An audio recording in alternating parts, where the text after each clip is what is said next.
And you're live. Okay. Okay, so it is 3:33 on May 13th. This is a meeting of the Budget and Grants Committee. We have Kate Kennedy, who's present. Hello, I'm present. And we have myself, people here. I'm present. Alana Garrett Ferguson is on leave. So we have a document that let's see. The agenda is basically looking at this document for grant management RFP, which was drafted by our staff attorney, Mark Bivat. And that's our only item of discussion. If there is any public comment. I don't think she's here for public comment. I think she's here with Jason and Janita. Oh, okay. So hearing none. Unless any public, Boo, any public comment? Not yet. Okay. Do you want me to ask? I don't care. Do you have any public comment? Oh, sure. She does. I do. Absolutely. Didn't want to miss you. Do you want me to go to the mic? Sure, otherwise Yes. you won't be heard if you're not at the mic. No. Okay, hi. Thanks for letting me speak. Commissioner Van Leer and Commissioner Kennedy, I'm sorry. Please forgive me for that.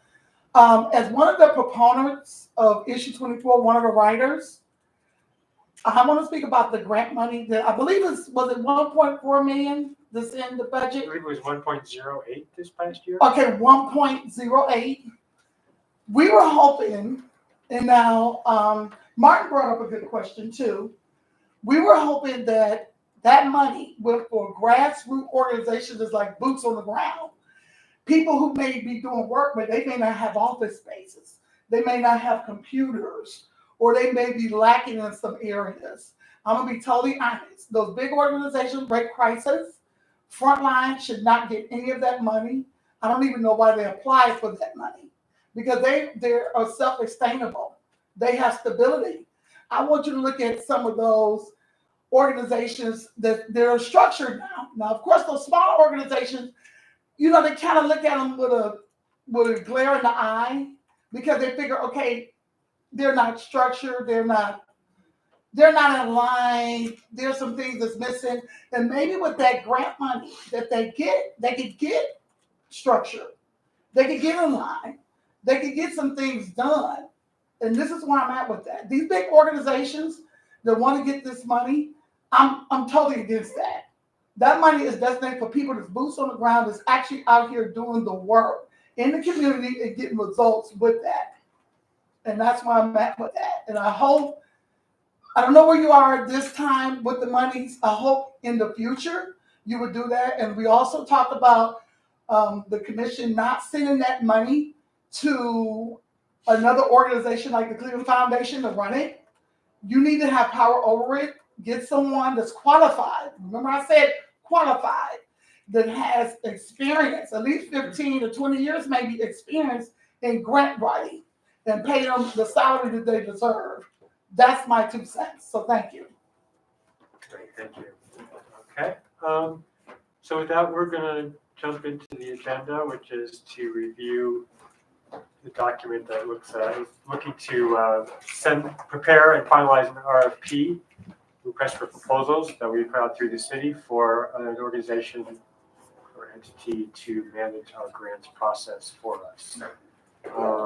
Essentially, it is to some degree what the community member just mentioned, which is to fund an organization, pay an organization that has experience doing grant work in the city, around some of the issues that we want to fund, that we're looking to fund, that we're authorized to fund, and to retain authority over the funding to outsource some of the work. So we would still be approving the funds, would be responsible for the funds. They would still go through the city as they did this year, but that there would be an entity that would be helping us manage that process. So we do have a great draft from our staff attorney, Martin Bivat, and I would suggest we just talk through that. I made some notes in my copy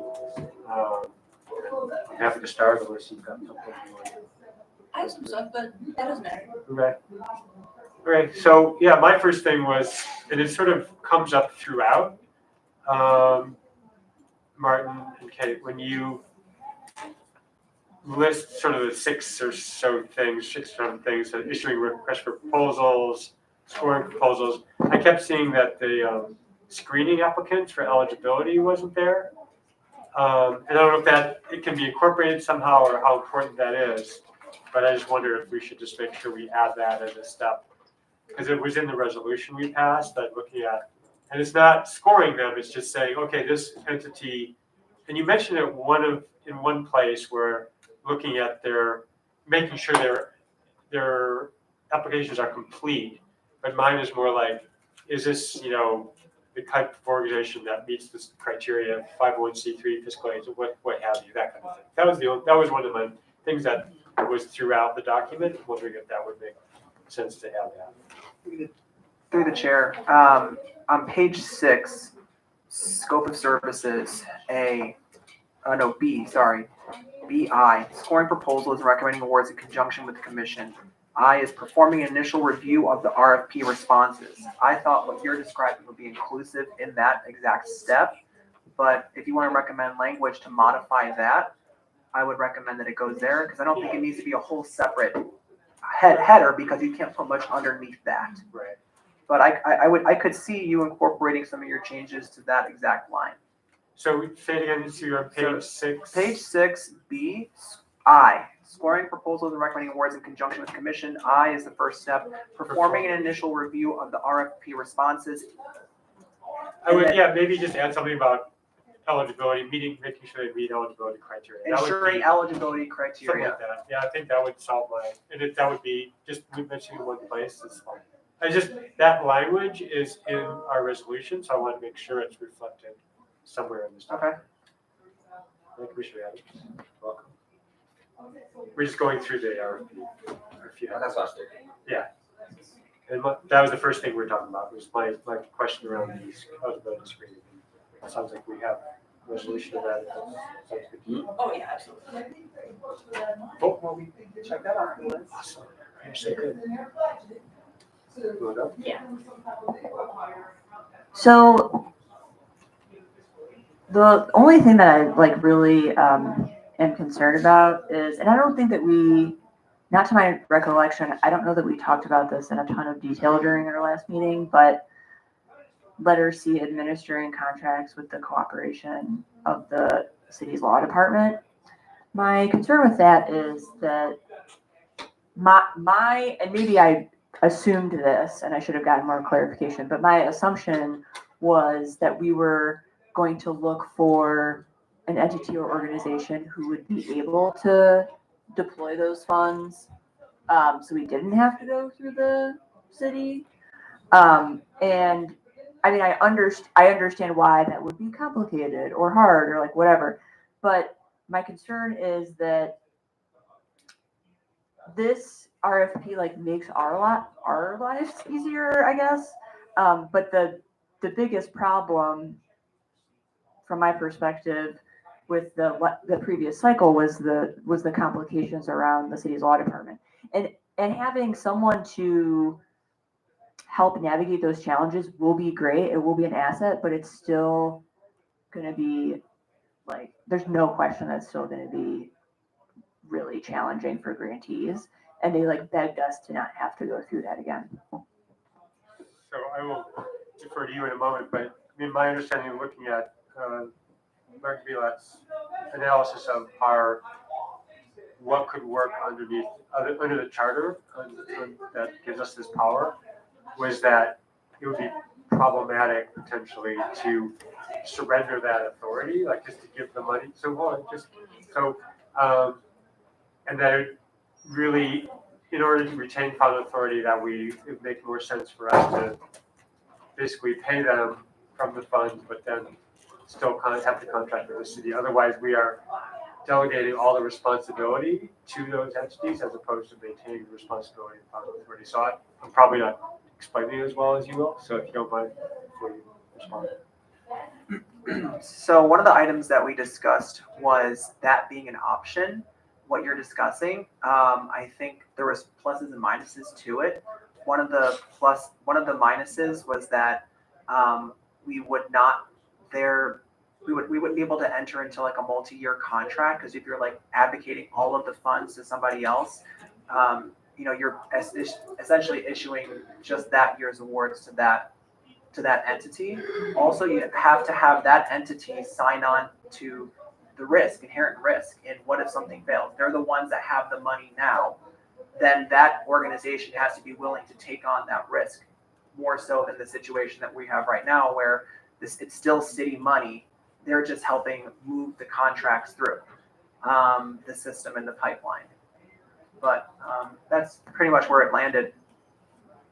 So yeah, I definitely understand the relinquishing of the like authority of the funds with the charter reading, and I understand and both agree with that.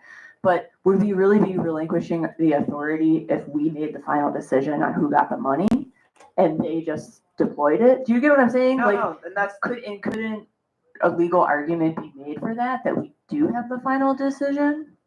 through the chair. That's exactly what I'm saying. I'm saying Yeah. the same thing. That is Yeah, allowed okay. as an option, Okay. but Okay. the commission decided not to do that. Okay, who decided not to do that? When we made this resolution, that's not what this resolution said. Right. Okay. And that was discussed, I think, at a previous budget and grants meeting. That might have been the previous one that I wasn't at. Okay, so that makes sense. Okay. I think so. So yeah, so I'm honestly at some level, I'm totally on board with that idea, and that was one of the initial things I had in my mind when we were talking about this before. But I was sort of like, the conversation with you made me think that wasn't the best route, and that was. But I'm looking at our resolution, and like, what did we say in the resolution that would prevent us from doing that? But I'm just like, I felt like you had made a really strong argument to not do it that way, even though it would be much better in theory for the grantees to be able to get that money without the strings attached. So that the difference is like, so if we go forward and we have the money and we are going to just do the grant through the city as we did last time, except hopefully expedited because we have this entity and we have Martin who are helping. We've done it once already and Martin's already been involved with that. That will facilitate and make it go quicker, which I realize is not guaranteed. But that, and I lost my train of thought, but like the idea is that we would otherwise, so that's one way of doing it. So they have to be individual contracts for each grantee, however much that might be. If it's over 50,000, there has to be a contract approved by the city, by city council rather. If we were to go the other route, we would have to talk to city council and say, we want you to essentially offload $1 million to this other entity, even if we retain final control. So those are the two different ways that would be, right? So, And I don't mean to speak to, through the chair, I don't mean to speak to future effectiveness of the program, but this is the first year, right? I think this is our first time interfacing with these grantees, first time really walking through the contracting process with this team. So I think hopefully we'll be able to see a faster turnaround in the contracts next year, more transparent requirements up front, hopefully returning grantees if they had good performance, and with a team that can dedicate full time trying to get the money through the door, hopefully it'll be a more effective deployment of the dollars. There are, like we mentioned, some complications with giving those funds 100% over to another entity. I understand how that could be per the charter's requirements if we pre-designate who that money would go to before we did that, but there just are a couple of administrative complications with it. But I think, and of course, we'll be trying to do what we can, especially with this new organization, to refine the contract, right? One of the things that we could be doing with our next round of RFPs is that we have the same exact general agreement for everyone, and all you do is just switch out scope of service. Hopefully that'll be able to change things. And also, through the chair, we'll have to speculate as to what the length of that contract would be for the other entity. There's nothing saying that this other entity, once we gave them the money, wouldn't be requiring all the exact same things that we'd be requiring in our contract, because we believe that our contract with that entity would have to be pretty airtight. So, I don't know, just things to think about. And I think that they may have been previously discussed in the budget and grants committee.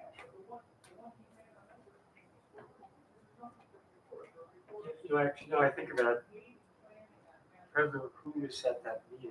And I remember we did have this conversation, but maybe.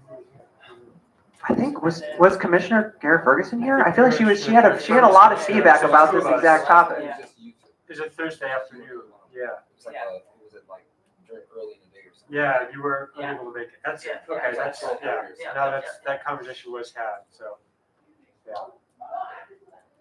I think my, the one consistent piece of feedback that I heard from grantees is that they do not want to go to the city. And that was like a very, understandably a really frustrating process for them. And so I just want everyone to be, so, like if we're going to go ahead and do it this way, that it could be another round of a really frustrating process again, even with all of the experience we have, the new staff we have, right? Like all of the assets that we have now that we didn't have then. At the end of the day, we can't control how the law department administers these contracts. Through the chair, does it make sense then to shorten this RFP from being a 2-year time frame to a 1-year time frame to check in after a year to see if this relationship works? Because as it's written right now, we're talking about an outside entity coming in to administer the 2024 and 2025 grant amount. So we would do a 2-year contract with this entity. Would that alleviate some of your hesitancy if we turned it into a 1-year contract and then checked in a year from now? I think that's a good option. Also, I think that 2 years is like putting this RFP out and having it be 2 years is like, I think a little, that might be a little optimistic. It might make more sense to start with 1 year and see if we even like this arrangement at all. To the chair, is there a way to maybe make the second year contingent upon some type of performance? So maybe we can put something in there where, as long as this happens and this happens and this happens, or you will be automatically renewed for a second year. But if this happens or this happens or this happens, then you will have to maybe like reapply or something. Like, can we do something that way? Through the chair, I think we could try to do like an option to renew on our part as the commission.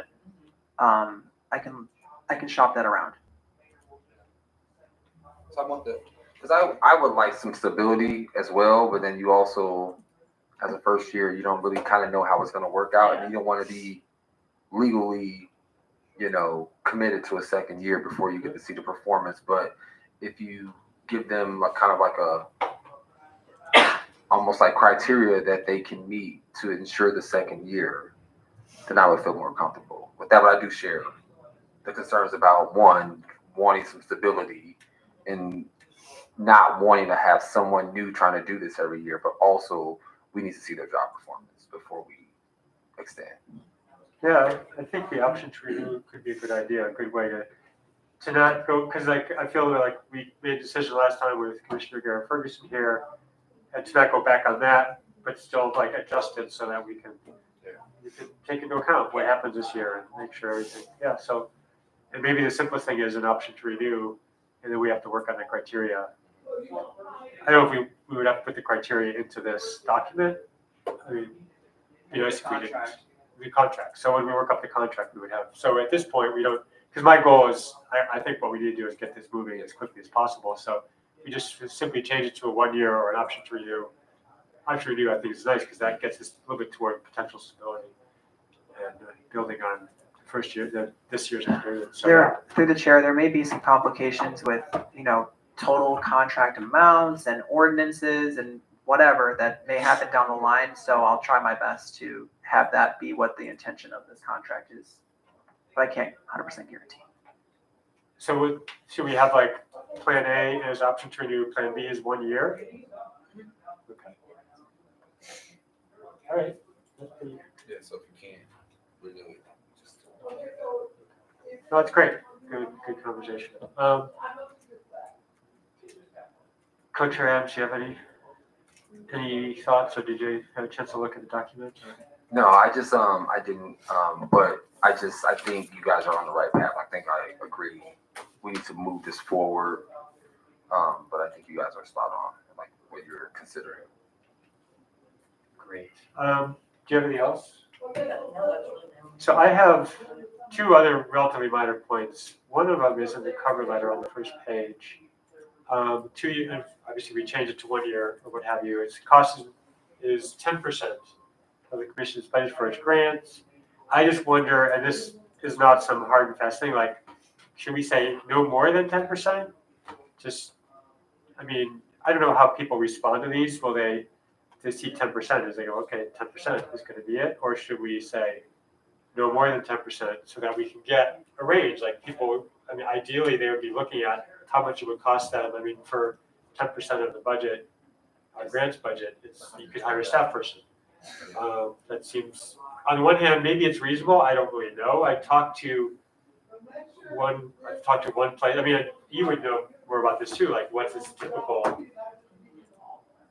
What typically would cost? And somebody told me 5 to 10%. So I like the idea of a range, so that we're not just saying, oh, we'll pay 10%, no problem. I agree with Pete. So some places, just depending on what their mission is, will go, like as low as like 2%. And 10% is like the highest,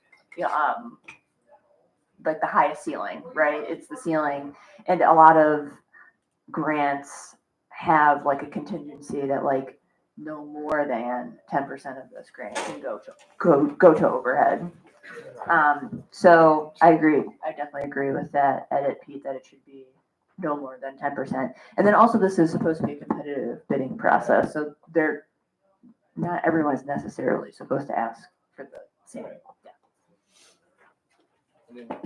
Also keep in mind that this cycle's, I think the grant budget is 1.21 million. Oh, really? So we're taking 10%. That's literally $120,000. It's And then 115 something. Yes, that's a lot of money. No, I think I agree with you with the language. We want to get the best person. But yeah, 10%. I think I'm pretty sure that our budget for this year is 1.2. For 2024. So 10% of that would be 120. I'm pretty sure it's 1.21 million. All right. For the budget, yeah. It changed due to the police's change. 1.08 last year, right? I think I have the budget here.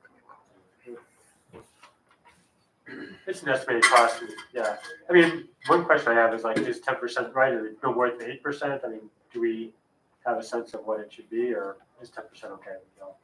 No more than. No more Shall not exceed. Shall not exceed. Yeah. Okay. And we can figure out the exact numbers.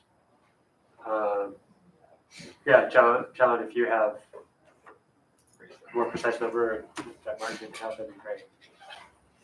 I have just one other thing. It's on page 8, maybe? So at the top, it might be at the bottom of page 7. G, under section G, under section G, attending the reporting. So it says compiling grantee performance data to showcase program effectiveness, extrapolating data, creating reports, and then the 3, 4, and 5 in that. I just wanted to, it says attending city council and other meetings to represent program efficiency or effectiveness. I was thinking attending city council and other city meetings with representatives of the commission to provide information regarding, we want to be there with them, right? And I just wanted to be clear that is, and the same thing for the other, for 4 in that same section right underneath it, with representative of the commission to report on progress. Well, actually, that may be redundant because it's a commission meeting, so maybe scratch that. But number 3 for sure, and then see. It said welcoming commission delegates or something. I'd rather, I said something like preparing on-site audits, of grant administration performance, something like that for representative of the commission. It's just language. It's not that big a deal. Just mostly it was like number 3, making sure that we're doing it with us before city council and other city meetings. So through the chair, I hear you on that one, on number 3, I can change that. Number 5, that should be, what I was specifically referencing there was our ability to come to their site to monitor our contract's performance with them, not just them monitoring the grantees. I see. We also have to make sure that they're adhering to our contract. Okay. Yeah, I'm looking at welcoming commission delegates for on-site audit. Okay. That makes sense. Yeah, okay, so that stays. So it's really number 3, just that clarity. That was, I think, all that I have. I have some. Oh, good. Okay. The page 1, the cover letter for CRC and OEO, a recorded pre-proposal conference will be held via Microsoft Teams on June 10th, 2024 at 3:30 p.m. That would be during one of our budget and grants meetings. So that's what you guys wanted, right? For this pre-conference to be at a time we've already scheduled to talk about this kind of stuff? June 10th, 3:30 p.m. That is this time next month, basically. Yeah. Can we all make that meeting? Because we generally hit night at 6 in the evening. Oh, okay. I won't be here at all. Oh, okay. I will be gone from the 3rd to the 16th. All right. Well, so we have to figure out a time to meet and write that in the contract. So Yes, or we the need RFP. we need a time in between June 3rd and June 17th to host a pre-conference. Exactly what we're going. I'll be back on the 16th, so I could go on the 17th. 17th is a Monday. The 17th is the day it closes, so it would be kind of late for people to get their questions Yeah. answered I then. mean, if you do it virtual? I can't be on. Yeah. I would So that the goal of that again is answering their questions. Answering their questions, so I think really what it could happen is that, from what I'm understanding through the chair, is that Jason could maybe handle the pre-questions and then leave the scoring of the proposals to the Budget and Grants Committee. Does that work for everybody? So that way the commissioners aren't involved in that at all. Unless you wanted to get one delegate from the commission to answer I'm questions. fine with that. Either on June 10th at 3:30, I should be able to be here, Okay, or Jason can do it by himself. It might, I don't know what you're doing. I'm here around. So So maybe I don't think it needs to be a full thing. Yeah. Okay, it's not like it's okay, we'll keep it that time then if that's okay. Is it a meeting or is it just? It's a Teams meeting. So But I mean, is it a budget grants meeting? It doesn't have to be a budget grants meeting, does it? Or, no, it doesn't have to be. I just picked a time that I Yeah, thought yeah. everybody would be available. yeah, totally. That makes sense. No, let's keep that up then. Okay, So But- it's if you're, June 10th at 3:30. do you want it to be a different time than the budget and grants meeting? Okay, Unless we're gonna have other issues we need to deal with. okay. All right, sounds good. That was one of my things. Hold on.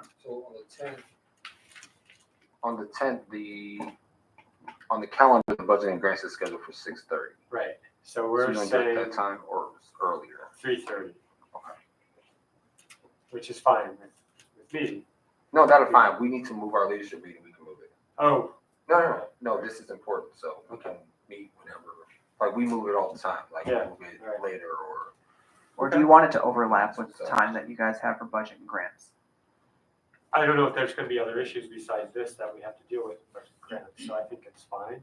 Okay, Just we'll leave it at one question 3:30. I have is that, is there a reason not to do it as part of there's no reason to be. It's a public meeting, do people want to I don't know, it's like, I'm all for transparency. But does that make sense in this process to have it be part of the public meeting? Anybody that wants a link to the meeting can email Jason as it's currently written. Yeah. So, Okay, Mm, that's fine. Yeah, it's good for it to, I mean, the entities that apply for this are gonna have to face public scrutiny anyway, so.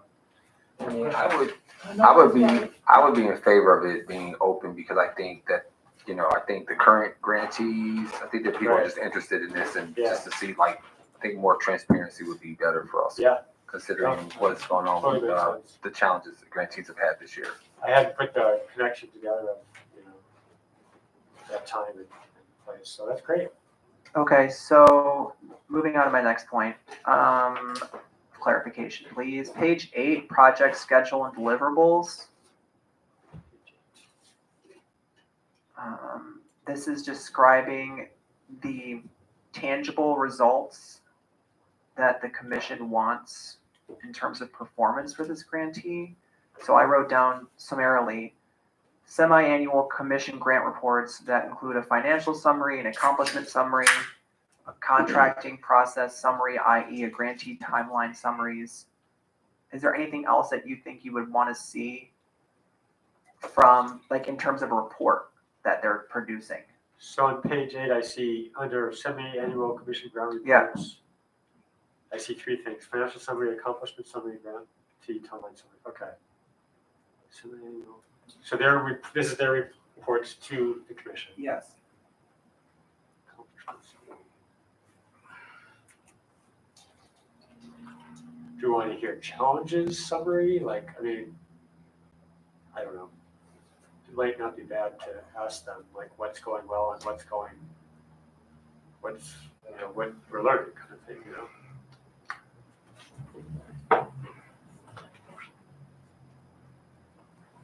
We can maybe clarify that it be in person, that they come for a semi-annual in-person visit to the Budget and Grants Committee. Sure. That makes a lot of sense. That way you guys can answer questions, or they can answer questions. Yeah. You guys can ask. So both written and in person? Yeah, they'll provide these written reports and have an in-person meeting to discuss. Right. Okay, I'll add that. That makes sense.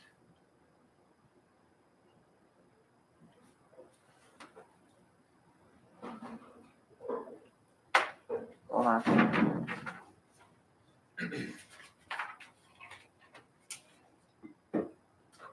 Oh, I need you to provide me, through the chair, I need you to provide me with your short list of people that we need to send this out to ASAP. Okay. Is that something that the whole committee needs to agree to?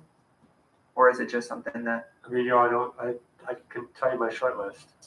I don't think we have to agree to it, it's just one of the requirements to post the RFP, so, yeah. Yeah, there's others. I mean, if you have ideas about other places we should send it to, great, but I have 5 orgs that I've talked to.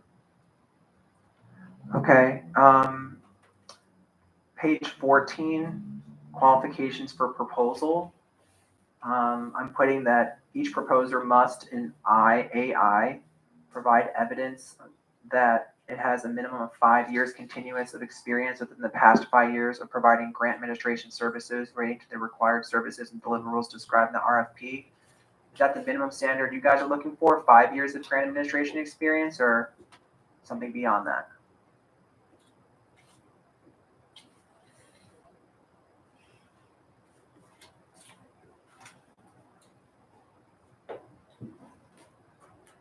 I have a strong. I don't have a strong feeling one way or the other. Thank you, sorry. I don't have a strong feeling one way or the other. My instinct is that we would want more just because this is a really heavy lift, but then also there could be some really good applicants that might only have 5 years. So I think it's fine the way it is.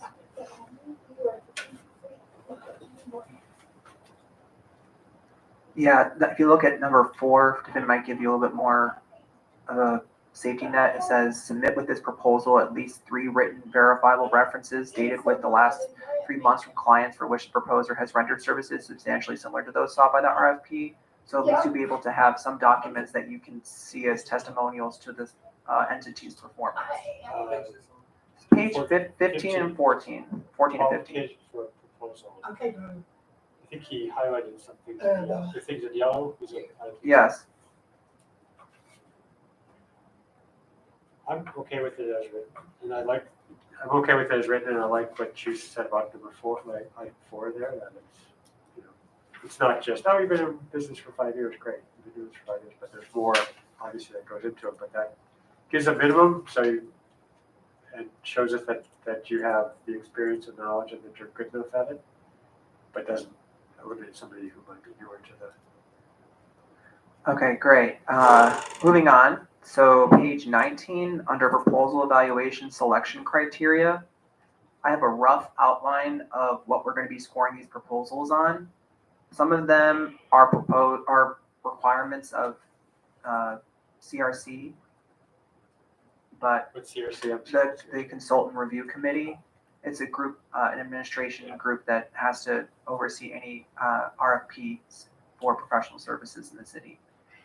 And in B, this is like a rough sort of scoring proposal. I have experience in staff, program management plan. Obviously, there's going to be a lot more underneath each one of these topics for us to develop the evaluation plan for. Proposed services, and I put in there incorporating activities from the city scope of services and the proposer's exception. So they're going to have to go through our proposal in that first part where we outline each one of the items we want them to do, and they're going to have to write off things they can't do. So we should score them based on what they're saying that they can do that we identified and what they can't do.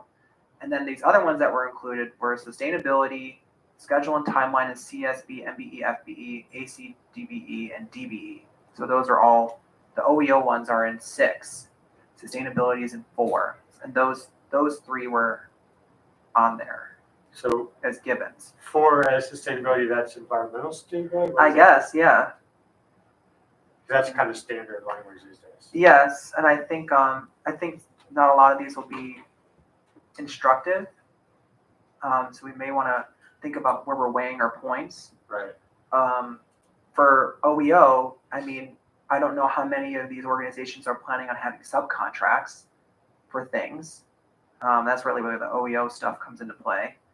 And sustainability, I don't know if any of them will be producing any paper documents. Right. So, or I don't know how they can reflect that. So we'll just have to work with that. But are there any other head categories or major categories that we should be adding or removing, or does this look good? I mean, obviously, 1, 2, and 3 are the main ones, as you said. Scheduled timeline is also a big one. I don't know what all those CSB, the acronym CSB. The other thing I might recommend is, I don't know the exact language of like how we would put this, but like experience, like subject matter expertise. So in other words, like someone who is experienced in working with like these types of organizations that do these types of work, because as we know, the nonprofit industry is like so vast, and we might have someone apply their like lots of experience, great on paper, but if they don't really understand like our community, what we're doing, and the types of programs, then it might not be a good fit.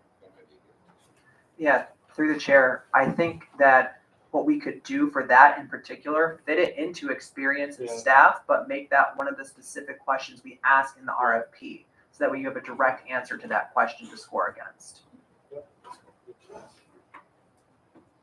Okay.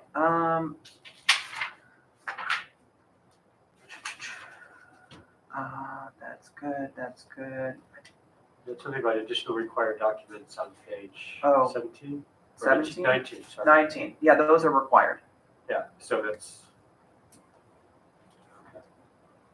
Equal opportunity, There's nothing, that's. W9. Oh, one of my questions was, you all don't want to have some sort of interview process with the final candidates, right? This is all just going to be based on proposals. My feeling is no. Yeah, no, I agree. You mean with these, yeah, right. Okay, good to understand. Okay, last thing was timeline. Did you guys get this document too? This is like my Yes. proposed timeline here. Was it your email? Yes. This is going over my rough proposed timeline for getting this RFP done and the contract done. I already have edits and changes to this based on some internal conversations. One of the things I learned throughout putting this together was that we can get the ordinance simultaneous to running the RFP, but we should have the ordinance done at the time before we send it back to the consultant review committee.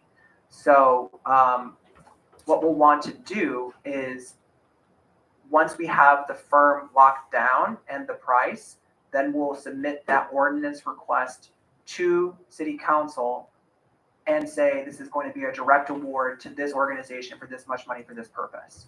So that way we can skip some of the other processes, like going back to the CRC Consultant Review Committee, and then also skipping Board of Control, because you don't have to go to either of those two things once you have a direct award. But we won't know that until the RFP process is done. So pretty much what I'm trying to say is that this timeline is good up until that bottom of the first page where it says 7.9, submit forms to CRC2. That's where things are going to go a little bit off of the proposed timeline. And we can skip a lot of that other stuff, which is like CRC2, BOC, if we can get that ordinance at that time. But it might give us a little bit of a hang up in between us having the actual awardee that we want to give it to and actually having the ordinance done, because getting the ordinance done is going to take time. But hopefully we'll be able to have everything done by the same time that we have here, which is contract start date of 9/1. So the ordinance being what city council has to pass to approve. Yes. the process. Yes. Because assumably it would be an award over 50,000, which has to be approved by city Yes. council. So, and how, I mean, I'm sorry if you said this, I'm sort of trying to track everything, but how do we get that ordinance written? We would work with city council to do that. Yeah, you'd work with me, and then I'd submit that to the city council people. Well, we'd have to get the mayor, or it depends on where we are in terms of our internal process, but it would have to be something that is added to the agenda, either approved by the mayor or something, and then it goes to council, and then council votes on it. And then it has to have 2 readings. I think those are pretty simple. Yeah. Or finance or something, I don't know. The city council will assign the committee based on the type of ordinance we're requesting. Yeah. But we can figure that process out. Yeah, later. that's a competition that's start pretty soon, just to Yep. make sure they're. But we won't be able to have that actual ordinance drafted until we know who we're going to give the money Right. to. We can Contract at least, there could even be a draft of, with a blank name, whatever, like Yes. some kind of draft working, Yes. so that it's easier to plug things. Yeah, in it's once like, we have it. it's hopefully going to be just a memo, a 2-sentence draft, and then we'll be good to go. We just got to give it to the right people and plug in the names. Okay. But I just don't have it. This is going to change based on what I drafted. So just letting you guys know. Great. Okay, but we do have a tight timeline on the OEO list. So please send that over to me, the vendors, as soon as you can. So I can send that over to OEO. We want to get this on CRC, hopefully for the 5/22 meeting. So send it over to me ASAP. Does this committee approve the RFP with the changes we mentioned today? Yeah, that's what we are authorized by the resolution the full commission passed to move this forward. So we are good. 2 thumbs up. Wonderful. And yeah, I'm going to work on this email with you, to you right now with the short list of people I've spoken to. Great. We're good? Great. Thank you guys. Okay. Just to clarify real quick, so you guys are, you're officially sending this proposal to the full commission or not? No, we do not have to. We are authorized Oh, by the okay. full commission to move the RFP Yeah. forward. Cool, thanks. I was, sorry. No, it's okay. So I think we're good. Are there any more comments? Anything other business that we need to attend to as budget grants? Okay. Any more public comments? All right.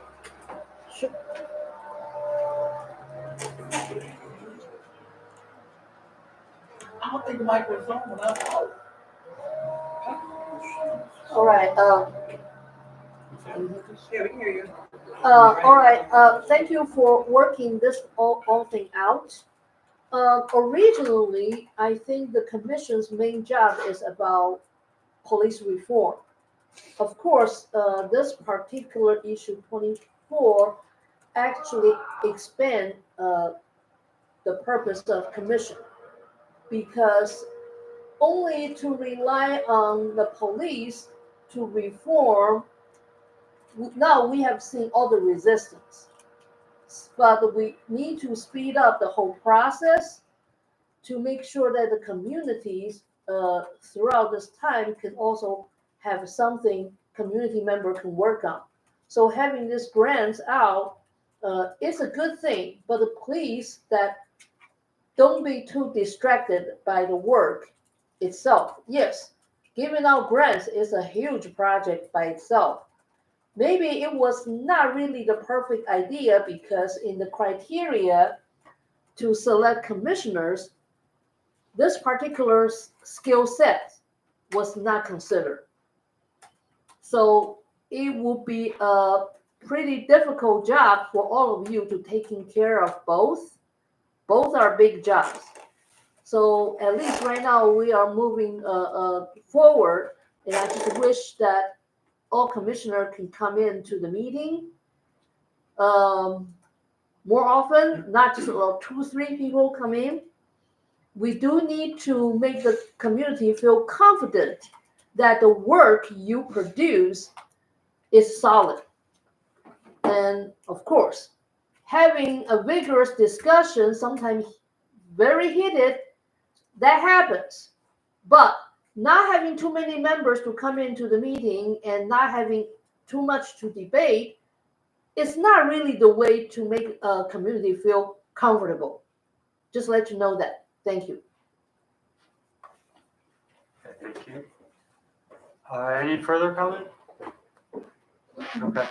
All right, with that, it is 4:21 PM and we are going to adjourn this meeting. You want to cut off the? Yeah. But at the end of the day, the money needs to go where it's supposed to go. Right. And the commission needs to handle that money.